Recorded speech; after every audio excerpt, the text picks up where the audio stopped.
Welcome, everybody, and thanks for being with us. And today is an exciting day because we have a guy with us who has done more, I think, than anybody else in our country to popularize science, to make kids aware that science is not only important, but it is fun, and that actually reading and thinking is a good thing. So, Bill Nye, welcome very much. Thank you, Senator. Wow, this is great. Okay, thanks so much for all that you've done. All right, let's cut right to it. How's that?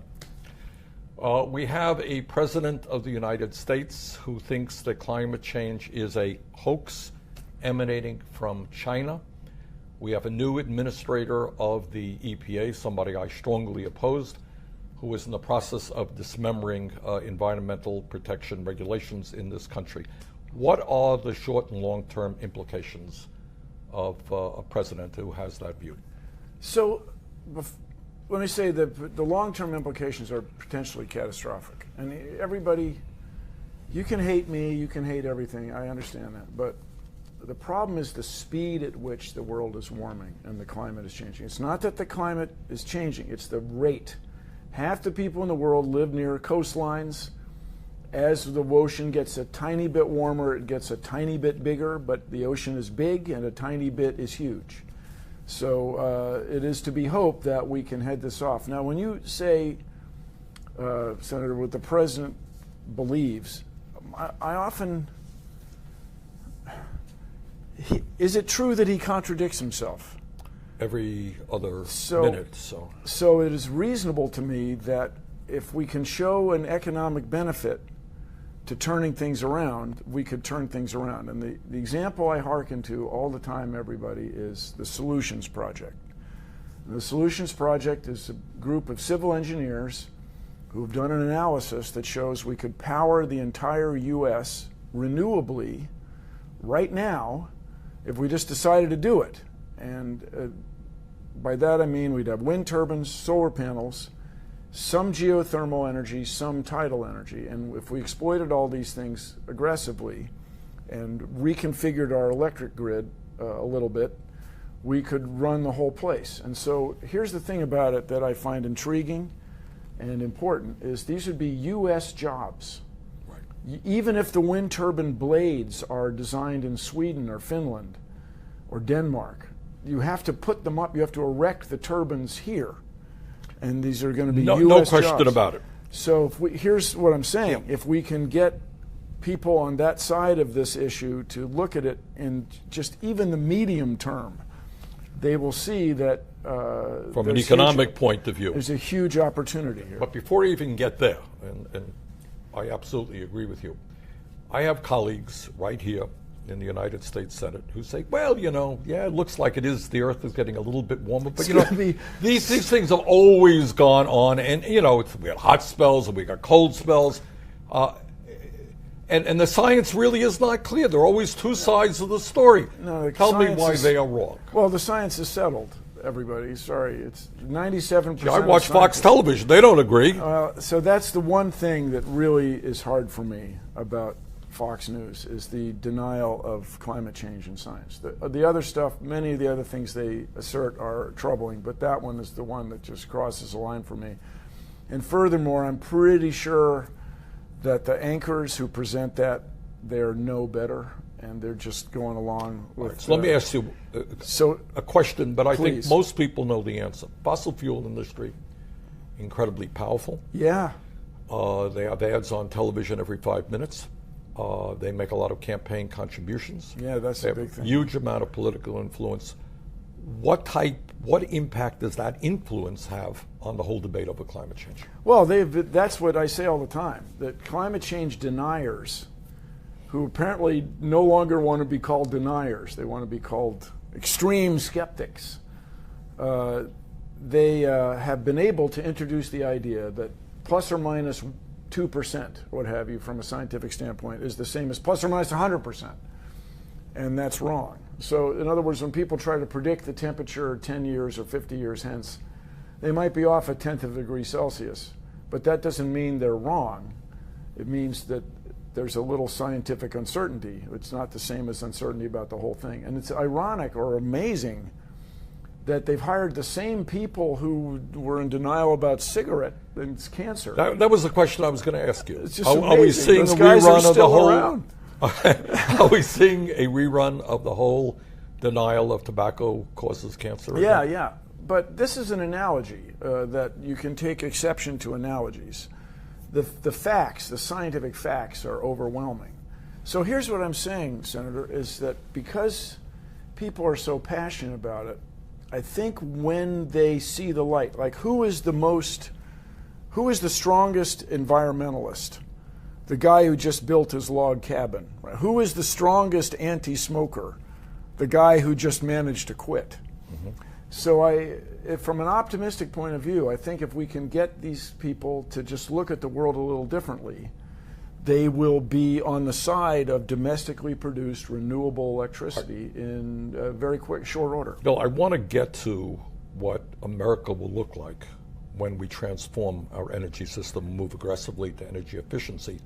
But before I do that, let me ask you kind of the frightening question. What happens if we don't do that? What happens to my kids and my grandchildren? Well, yeah, your grandkids. What kind of planet are they going to inherit if we don't act aggressively? What's going to happen. In the developed world where we are, we will build seawalls. You know, the big U in Manhattan, they're building a system of seawalls and parks to avoid the catastrophic effects of Hurricane Sandy. And you can say, well, Hurricane Sandy came and went, everything's cool. But no, the economic costs, billions of dollars in the city of New York, which rippled around the world because New York really is a world city. And when it has a financial trouble, the whole world does. So we can do those sort of seawall mitigation projects here in the developed world. But in the developing world, it's much more difficult. People are going to move and be displaced. And a scenario that I've imagined that seems very reasonable, and people in like the 9th Ward of New Orleans, as the ocean comes in, they're going to leave. They're just going to leave, and they're going to default on their mortgages, and there's going to be all this infrastructure, copper wiring and plumbing and all the stuff that's just going to be sitting there. And it's going to be obviously really it's not just troublesome. the United States. It's going to be developing countries all over the world. Yeah. Millions of people being forced to migrate. Yeah, Mike, and where are they going to go, and what are they going to eat? And there's going to be conflict, and we could avoid all this if we just got to work right now. And what about drought and floods and stuff like that? Well, that's it. So there are people who make very strong argument to me. These are climate scientists that a lot of the unrest in the Middle East is displaced young men who don't want to work the family farm anymore because the family farm isn't doing as well as it used to because rainfall patterns have changed. They go to the big cities, they can't get jobs, they get disenfranchised, and then they get involved in essentially terrorist operations. Now you can bite my head off about this, but it's a very reasonable hypothesis, and I've seen no evidence that it's not reasonable. So everybody, I say all the time, Senator, we have to be optimistic. We have to get to work. And to the deniers out there, or the extreme skeptics, I want you to think about what's called cognitive dissonance. Do you remember cognitive dissonance? Good liberal arts education thing. This is a psychology theory that you can run tests and show that it's true. The guy who really suffered from cognitive dissonance is the fox and his grapes. So he can't get to the grapes. The fox is trying to get to the grapes. He can't get them, so he says the grapes must be sour. And he says that to him, or she, to herself, so that she will not have this conflict in her mind as a vixen, as a fox, a female fox. She says this so that she can be at peace. So I submit to you, climate deniers, that what you're doing is, instead of accepting that climate is changing, you're denying the evidence, and along with that, you're dismissing the authorities. All right, how do you respond? And that's where I think you come in, is how can you say the authorities on climate change aren't authorities? I sit on a committee. I sit on the Energy Committee. I sit on the Environmental Committee. I sit right across the aisle from guys who say, yeah, it's getting a little bit warm, but it's always been like that. There really is no proof that human activity and has caused climate change. What's the answer? So here's what we say. There's overwhelming proof proof isn't even the word. It's overwhelming evidence. And so what I believe you're doing on the other side is you're suffering from this magical thing called the backfire effect. When you see evidence that conflicts with your worldview, you just double down on denying it. And we all do it. My car's, I don't hear that sound in my car. My car is fine. Everything will be fine. The kinks will work out. Everything will be fine. I don't need to get maintenance done on it. We all do this. But the stakes with respect to climate change and the world's population are huge. Now, when I was a kid, there were fewer than 3 billion people in the world. Now there's 7.3. There's going to be 9, even 10 billion people in the world, and those people are going to want something to eat and some place to live. And it's not just that the world has too many people. That's not it. It's that we're not using our resources as well as we could. Bill, 2 questions. Number one, give me some examples of the power of the fossil fuel industry. I mean, in maintaining this nonsense that climate change is not real. And then I want you to talk about what does this planet, what does this country look like when we transform our energy system? You know, the success of the fossil fuel industry is amazing to me. Now, I have been to the tar sands. Have you been there? No. In Fort McMurray, Alberta. And this is, the tar sands influenced the building of the XL pipeline, and then not too far from there, the Dakota pipeline. Right. You guys, the scale of it is literally hard to imagine. I was in a helicopter doing television, and you can't see the end of it. A quarter of the province of Alberta, which is comparable in size to most of Montana, is now denuded. The forest has been scraped away, and this tar there's the fossil fuel industry, for example, has tried to promote the idea that it's called oil sand. But it's tar, everybody. It's tar. It sticks to your boots. I mean, it's tar. Anyway, this is especially expensive and dirty oil because about 30% of the energy in the tar has to be used to make the synthetic crude oil. And it makes a Canadian citizen the biggest carbon footprint in the developed world. Without the tar sands, a Canadian citizen does pretty well in carbon footprint. But if you go there and look at the expanse of the destruction, environmental destruction, I can't believe you won't change your mind about fossil fuels. Now, have you, in the course of your work, bumped into folks in the industry and chatted with them about why they want to perpetuate the use of fossil fuel? Well, here's what I think it is, Senator. I met this engineer who works for Shell Oil, and this is what his family has always done. And I will say, I'm an engineer, I'm a mechanical engineer, but chemical engineers like to solve problems and make things.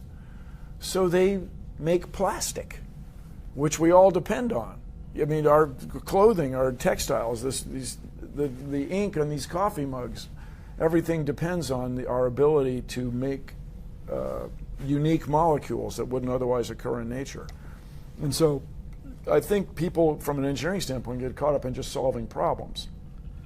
But the guys who own the companies, well, that's what they're caught up in making a lot of money. Well, they make a lot of money, and as I told the people at Exxon in 1994 when I did a job with Exxon and Ellen DeGeneres and Walt Disney Company, you guys should be in the energy business, not the oil business.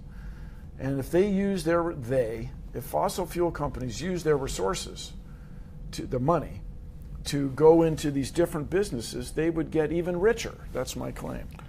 All right, what is the potential? Let's start off with energy efficiency. I know in Vermont we have made some progress in cutting back on the consumption of electricity. We've made our buildings, our farms more energy efficient. Huge opportunities, you guys. Say a word about that. Well, in conservation, if you insulate your attic, if you want to spend money on something medium term, it's your windows. Our windows have historically been very inefficient. You know, it's a hole in the wall with a conductive piece of something that conducts heat, right? The piece of glass.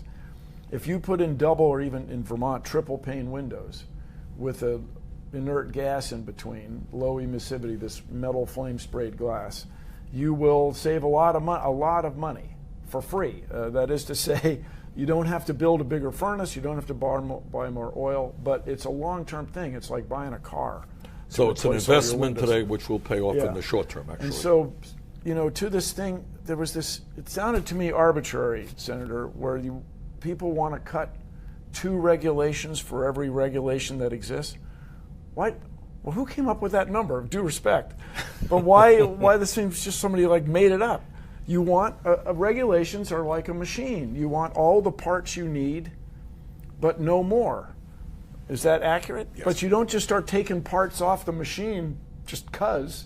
Now, I grew up in the city of Washington, in the city limits of Washington, Senator, and I remember when the Potomac River was just this deadly thing. You didn't even go near it. It smelled terrible, and the Potomac Electric Power Company killed fish all day because the second law of thermodynamics constrains you to cool off the back end of your turbine, and so the hot water just killed. There were just dead fish all day, and so we don't have to do that, everybody. The reason there aren't as many dead fish now is because we have regulations. It's not a bad thing, it's a thing. And why the air in California is a so little much bit cleaner than it New York used to City. be. All right, let me ask you this. Talk about transportation. What amazed me, I didn't cue you on this, but I'm driving a Chevy Bolt now. Bolt with a B like Bravo, all electric, 232 miles. I can drive to Palm Springs and back. You have a range of 232 miles on it? Yes, okay. U.S. built car that's from the old industry. All right, but the potential is funny. I was at the Henry Ford Museum in, I think, Dearborn, Michigan. Veritable place. And I asked the guy there, tell me, what would the original Model A get? I think it was like 14 or 15 miles per gallon. There are people driving cars today we have that don't do a hell of a lot better than the first cars on the road. What is the potential of transforming our energy system? So we didn't discuss this. No, we did not. So what we want to do, everybody, is electrify all ground transportation, cars, trucks, trains, all of it. Well, that would be really hard, sort of. Okay, so I'm driving an electric car. I will go to another big city, New York, on the electric train, and we can do this. Everybody, after you drive an electric car, you'll never go back. You just never go back. Right, but the goal then is to make those cars affordable. Affordable. So the Chevy Bolt comes in now with it, albeit with the incentives, under $40,000. And people spend $40,000 on cars. I mean, it's a huge amount of money. But people spend that on cars all the time. And your fuel is now cheaper than gas. Yes, so in California, right, at current prices, it costs about 1/4 as much to run an electric car as a gas-powered car. And by the way, everybody, there's no maintenance. Well, we want to sell you the oil change maintenance. No, there's no oil to change. There's tires, and you rotate the tires, and windshield washer fluid. Those are your maintenance costs.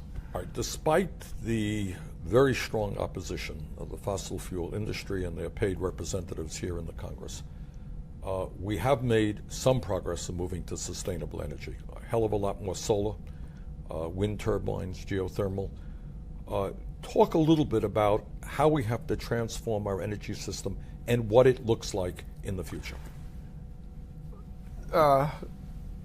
This is a great question. So imagine, what a roof looks like. We all know what a roof looks like. Imagine all the roofs are solar panels. They're that dark blue, or maybe in the future they'll be even darker, and everybody will make electricity everywhere. And so you can hate Senator Sanders, you can hate me, you can hate everything, you can just be a miserable hater person. But when you get an electric bill in California, which doesn't have especially cheap electricity, when you get an electric bill for $10 every 60 days, that's just fun. Okay, that's just fun.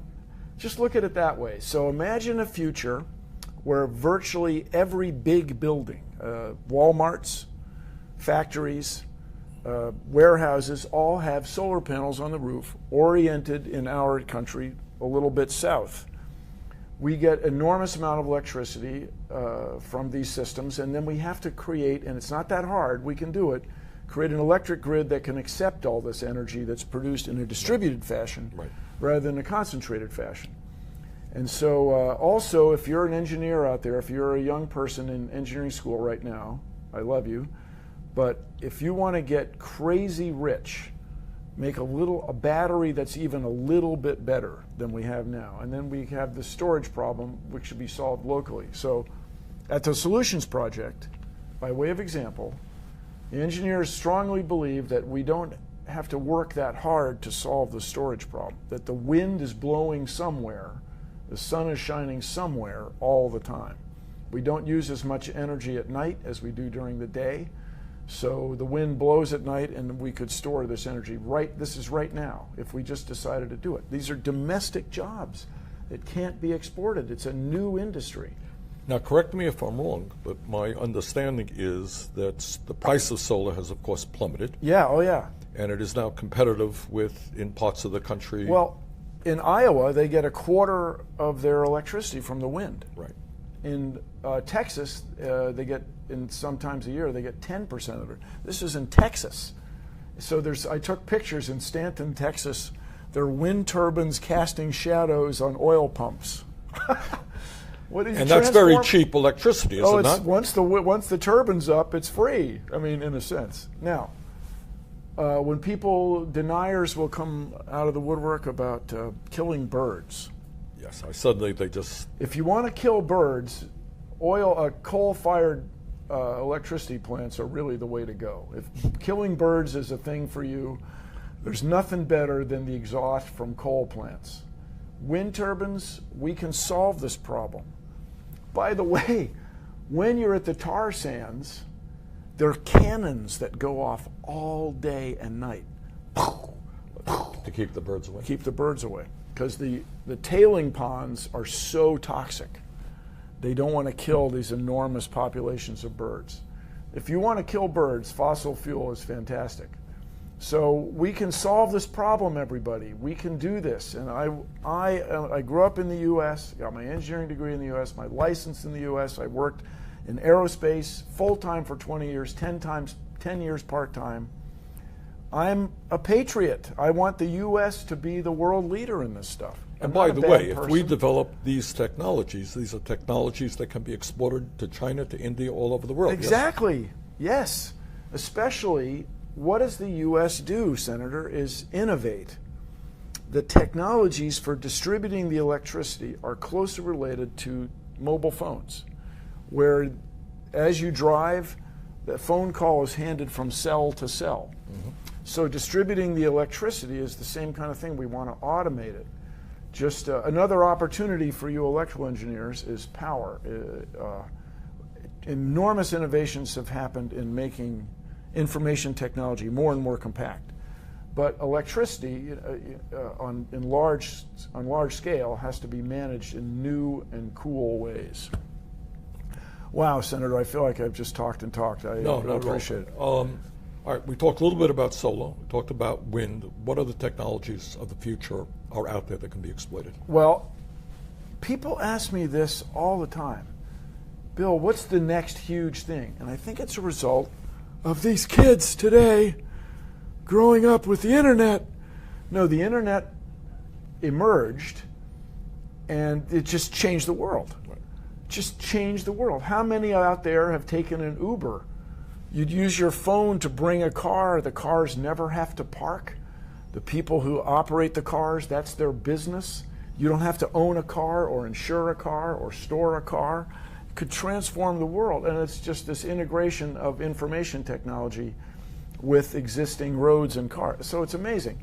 So I don't know what the next innovation is going to be, but my solar panels on my house out west are about 15% efficient. Spacecraft's solar panels are over 30% efficient. And that's done by you manufacture them. The ones that come out the best, you sell to satellite manufacturers. But there is substantial evidence for me that people are going to have innovations to make solar panels more efficient and more cheaply by not wasting as much silicon. And so that's just for starters. If solar panels went from 15% efficient to 25% efficient, a huge transformation. Huge transformation, and then they'd also be cheaper. Then you make your own electricity. So if you hate me and you hate the government, solar energy is for you because you'll make your own electricity. And so it's very difficult in urban areas to make all the electricity you need because your houses block each other. But if we could reduce our base load by 20%, that's huge. All right, talk a little bit about the Solutions Project. So I'm supportive of the Solutions Project. I'm not a civil engineer who did the analysis, but I've read the papers, and it's pretty compelling. And the bottom line of what they say is in fact, within a reasonably short period of time, we could break our dependency on fossil fuel. Absolutely. 15 years, we'd be 80% renewable. In other words, only 20% of our electricity would come from traditional sources, which include nuclear plants. Then in 30 years, we'd be 100% renewable, all renewable. Now, the thing about nuclear plants, I know there are proponents out there, very reasonable, dig the stuff up, fission it, make electricity, put it back in the ground, all very good. But people don't want it around. And so licensing a nuclear plant takes 15 or 20 years. And not to mention how you get rid of that waste well, that's safely. The big thing is, even you say you're going to bury something for the extent of time that would be the equivalent of 10 Roman empires. That's an extraordinary claim, you guys. I mean, I'm right there with you, but that you're asking a lot of people. That's really haughty outlook. So the big problem, though, with nuclear is people don't want it, and getting the licenses is really time-consuming and difficult. All right, Bill, let me ask you this. What is the role of scientists today? I mean, scientists, literally people who are searching for truth, are under pressure. Oh, man. Talk about that for a second. So I have close friends who work in climate science, and I've become friends because of this pressure.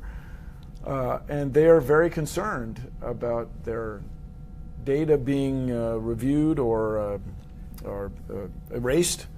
And they're also concerned about their jobs, and being attacked personally in some ways. Being attacked personally. So Michael Mann's a friend of mine. He gets an envelope in the mail with white powder in it. He has kids. The kids didn't do this, and they're attacking him personally, ad hominem, because he made this discovery. Now, Senator, I'm still starry-eyed and optimistic and perhaps unrealistic in this sense. I don't think it's unrealistic. But here's what we want to do. We want to find common ground. And I think a place to start is space exploration. I'm not joking you. Here's my claim, you guys. The United States has led the world in space exploration. Other countries are very interested in catching up.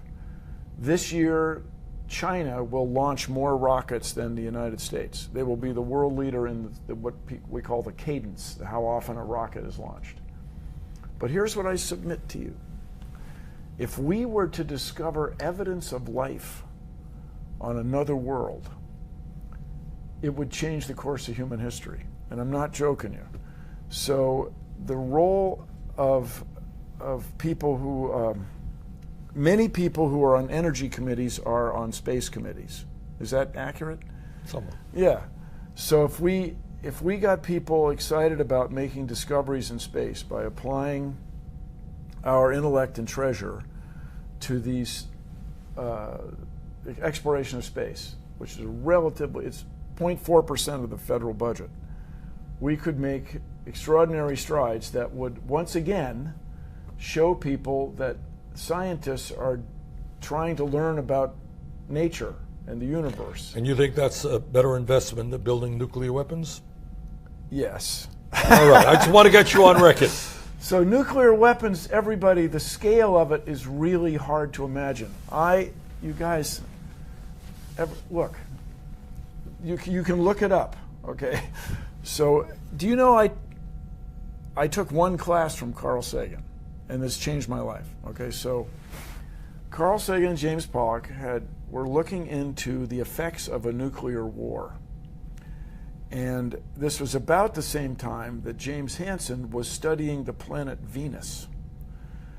And they realized that they showed quite reasonably that if you set off a bunch of nuclear weapons on the same weekend, you would create this crazy cloud of dust.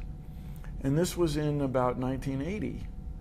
Then a few years later, Walter Alvarez and Luis Alvarez discovered this layer of iridium, atomic number 77, around the world. And they went, well, how did this iridium get here? It's very common in asteroids, but not especially common on the Earth's surface because it being such a big molecule, a big atom rather, it sank, the iridium sank to the middle of the Earth when the Earth was molten. So this research into the climate effects of nuclear war and the greenhouse effect on Venus and the discovery of an asteroid that probably wiped out the ancient dinosaurs, this all came together. And that's why James Hansen testified in front of the U.S. Congress in June of 1988 that we have climate change happening and we got to do something about this. So these were scientists working in all different fields, and they made this discovery that we now show is the way the ancient dinosaurs were killed. And by the way, there is no evidence that the ancient dinosaurs had a space program. And so they suffered catastrophic failure. Control, Alt, Delete, as we say in computing. All right, let me end the discussion because we've got to get going. But you're very gracious to listen to all this. No, I could listen to it a lot more, but I got. On this note, what is the likelihood of another major asteroid hitting Earth? So, there are about 100,000 Earth orbit crossing asteroids, and there are many millions of other objects in what might be called near-Earth space. So what we want to do is find them. And this is a very difficult business. As the saying goes, it's like looking for a piece of charcoal in the dark. There have been major asteroids that have done terrible damage to the Earth in the past. Well, there was one, that wiped out the ancient dinosaurs, and there's evidence there have been a great many more. Yeah, life on the catastrophic.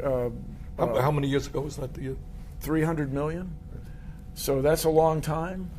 But it's a low probability but high consequence. And we remind you. See, I just wanted to say that because the people didn't think they had enough to worry about with Trump as president. I wanted to throw that probability. Well, but this is solvable, everybody, and the U.S. could be the world leader in this. If you want to lower the cost of things, by the way, you engage international partners. Every space mission to Mars has many, many instruments built in other countries by other space agencies and other contractors. And we remind us all the money spent in space is actually spent on Earth. So we could invest in finding asteroids, and that budget's gone up, to be sure, in finding asteroids and preparing, I'm not kidding, spacecraft to study them and deflect one, should it ever happen. And this would be a worthy use of our intellect and treasure. It's not that much money, and it would be exciting. And it could save the world. All right. So everybody, I still, despite the extraordinary events of the last few months, I'm still optimistic about the U.S. becoming a world leader in renewable energy. There's three things we want for everybody on Earth. We want clean water, renewably produced reliable electricity, and access to electronic information, to the internet, for everybody in the world. And my claim, Senator, is that when you provide these services for everyone, the quality of life for everyone goes up. The motivation for people to become terrorists, the motivation for people to cheat writ large goes down when their quality of life goes up.